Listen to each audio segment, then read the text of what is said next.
The Travels and Adventures of Little Baron Trump and His Wonderful Dog Bulger. Chapter 7, Part 2. The next day I continued my instruction and, to my great joy, succeeded in schooling the whole lot, not only to make no objection to having their feet encased in the rubber boots, but even to wade through an inch or more of water in order to secure a particularly dainty bit of food. I was now ready to make a practical test of my trained hunters. The day preceding the trial, they were again subjected to a prolonged fast. I must frankly confess that my heart beat rather nervously as I, with the overseer and two other assistants, set out for the lowlands, carrying the trained Mausers already shod in their rubber boots in 3 baskets. We advanced cautiously upon the meadowland, but so far as the mice were concerned, our caution was useless, for they ran about under our very feet. As I stood gazing over the long stretch of devastated meadowland, once so famous for its thick velvety grass, the tears gathered in my eyes and my voice choked. Now or never, thought I, must the attempt be made to save these fair fields from utter ruin. At a wave of my hand, my assistant stooped and released the somewhat startled cats. They were not long, however, in collecting their wits and getting ready for business. Sharp hunger is excellent sauce. As the 6 monsters leaped upon those troops of tiny creatures, till that moment nibbling, playing, or teasing one another without a thought of harm or danger, the wildest consternation seized upon them. Not only nearby us, but as far as the eye could reach, panic and disorder spread among these till then peaceful little beings. Those which sought safety in their holes were hurtled back by others rushing frantically out into the open air. The cats kept at their work like avenging furies. They killed for the mere pleasure of killing, passing like a death-dealing blast here and there over the meadows. After the work of destruction had been kept up for half an hour, I directed the trained 6 should be carried back to their quarters, for I was too good a general to let my troops get their fill of sack and plunder. The next day, another attack was made upon the enemy. The trained 6, if anything, spread death right and left with greater fury than at first. The wetlands no longer had any terrors for them. They splashed through the puddles like mischievous boys through roadside brooks and ponds. I now bethought me of turning my attention to the ground squirrels. My first step was to send to town for several bushels of the smallest marbles that could be purchased. Then, having with the assistance of my ever faithful and loving friend and helper, my dear dumb brother Bulger, located the whereabouts of several hundred burrows of the ground squirrels. I gave orders to have a half a dozen or more of the marbles rolled down into each one of those holes. These labors completed, I withdrew to my apartments and set about amusing myself in several ways, while awaiting a report from the overseer. Many of the tenants who had watched my operations against the moles, meadow mice, and ground squirrels even ventured openly to denounce them as wild whims, a dreamer's ideas, silly workings of a diseased mind. Poor creatures, they had lost their all. They had seen the labor of long, weary months ruined by these pests. They were embittered and skeptical. I had not the heart to notice their rather impertinent utterances. While awaiting the developments, I plunged into the delights of some tales of a bold traveler, written in the ancient Assyrian tongue in the wedge-shaped letters. 3 days went by and no news from the superintendent. 2 more made 5 full days. On the 6th came nothing. At last, with the dawn of the 7th, I was awakened by loud and long continued cheering beneath my windows. Springing from my bed and drawing aside the curtains, I was astonished to see long lines of our tenantry, men, women, and children, bearing banners, wreaths, garlands, etc. One company of children carried long, thin rods, from the end of which dangled dead moles, meadow mice, and ground squirrels. The moment I presented myself at the window, there was an outburst of cheering, so sturdy that the windows rattled before it. A rap at my door called me in another direction. It was the elder Baron. "Haste, little Baron," he cried eagerly. "Descend to the castle platform. The people are beside themselves with joy. Canst thou catch their cries? Not a mole, nor a mouse, nor a squirrel is alive on the broad acres of thy estate. I say thy because it is justly thine. Thou hast saved it from utter ruin. Henceforth, for the few years which kind Providence may will that I should tarry with thee, let it be as thy guest." "Nay, nay, Baron," I replied laughingly, "that may not be. Till thou sleepest with the noble dead of our long and honored line, thou art master here." I pressed his hand reverently to my lips and sent him to talk to the people until I should be ready to take my place at his side. I can well fancy how impatient the reader is to hear something more about the manner in which I rid my ancestral estate of those noisome pests. With regard to the meadow mice, that needs no explanation, but to the disappearance of the moles and ground squirrels seems somewhat mysterious. Well and good, I'll make it clear. Gentle reader, if you had been as close a student of the natures and habits of these animals as I, you would have done the same thing yourself. You must know, then, that the mole's body bears about the same relation to its forefeet as a boiler does to a steam engine, which is admirably adjusted in all its parts, working smoothly and noiselessly like a thing of life, polished and beautiful in all its bearings, and put together so skillfully that no human thought could better it. That is to say, the only wonderful thing about a mole is his hands. That is a delight to a student of natural history. I have sat for hours and studied the marvelous shape of his hand, and strange though it may seem to you, no one knows better than the mole himself that therein lies his hold on life.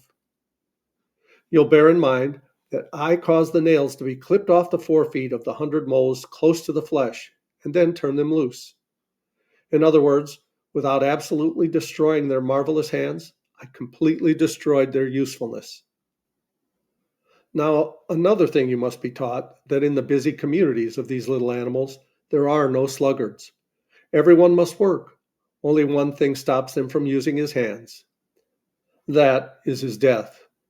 When a mole sees his fellow stop work, he knows what has happened.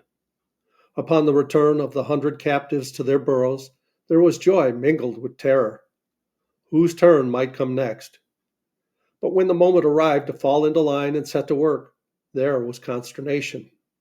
What? Alive and not able to dig? Immediately, the wildest panic seizes upon the community. They abandon their homes. With frantic haste, they pierce new burrows in every direction, leaving their ill fated companions behind them to die a lingering death, literally buried alive. Weeks and months will elapse ere they recover from this wild fear. Then they will be miles away. And the ground squirrels, you ask? The ground squirrel is as conceited, inquisitive, persistent, and hard headed as he is hard toothed. If he knew that the world was round, he would claim that it was simply a huge nut and wish that he were big enough to get at its kernel. When the marbles first came rolling down his burrow, he was pleased. They were so smooth, so round. He rolled them hither and thither, as content as a child with a new toy. Then he stored them away for another day's amusement. Pretty soon he began to tire of them. They were dreadfully in his way.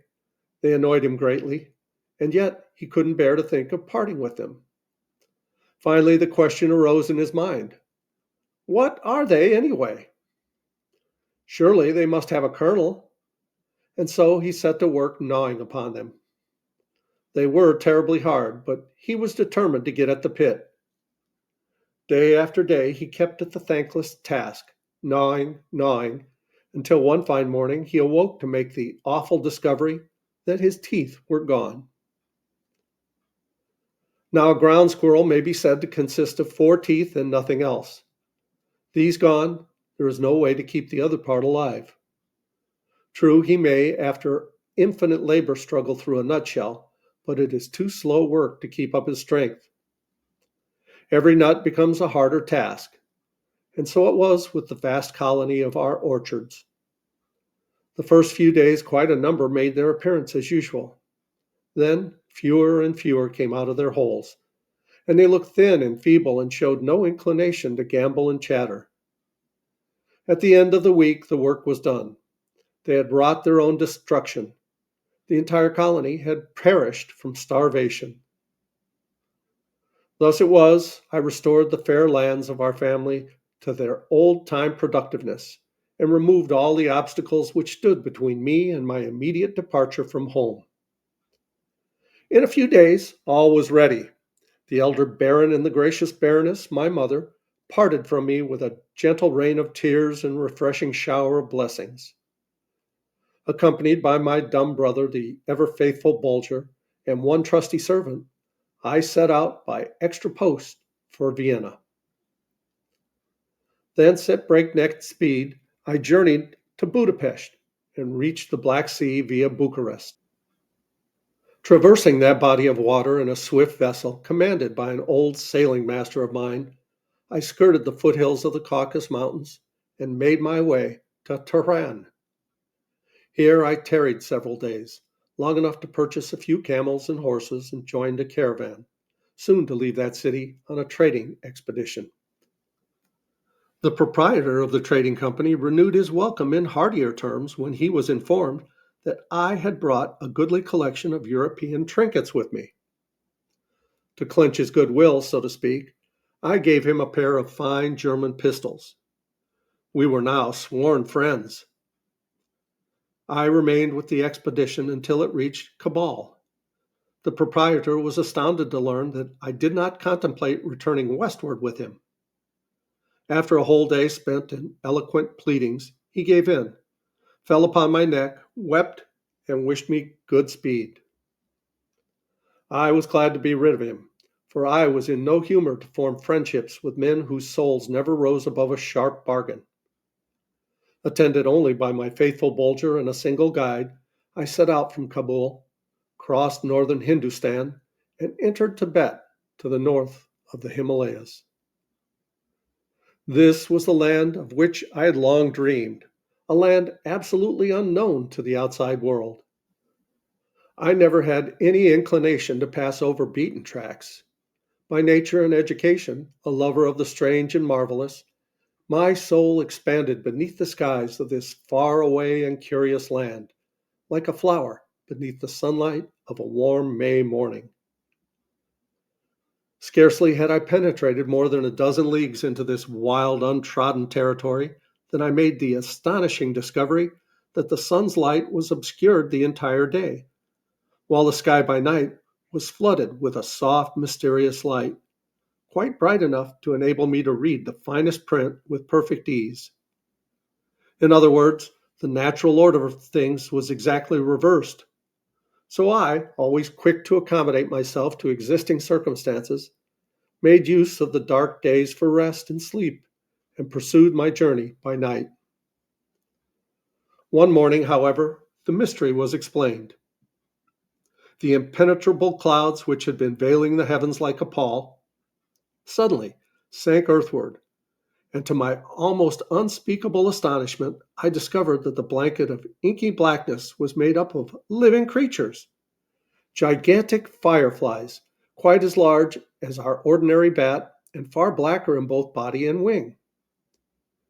When night came, this living tissue was changed into a robe of sparkling, shimmering glow, mantling the heavens like a garment of burnished gold spangles, upon which a burst of soft light, as from 10 times 10,000 waxen tapers, fell in dazzling effulgence. It was something to see and die for.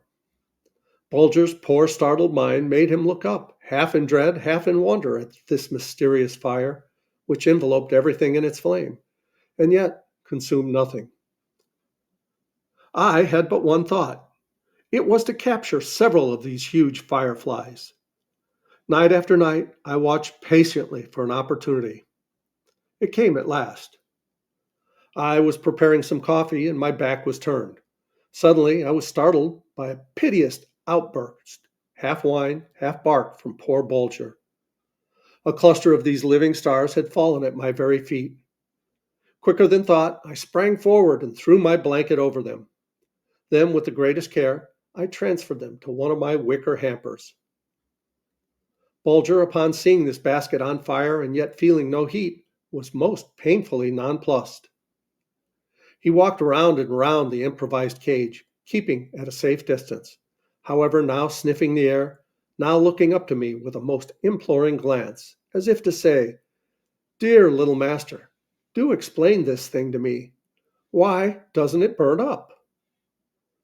To my great disappointment, the three captives died after a few days' imprisonment, not, however, until they had laid a number of eggs, about the size of robins' eggs, which I packed away most carefully in my boxes of specimens. I may say right here that upon my return home, I subjected these eggs to a gentle warmth, and was charmed to see emerge from each one of them a larva about the size of a pipe stem.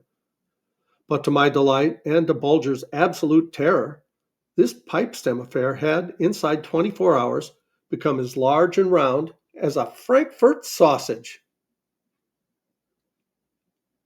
And we're going to pause here and we'll continue with this story in the next video.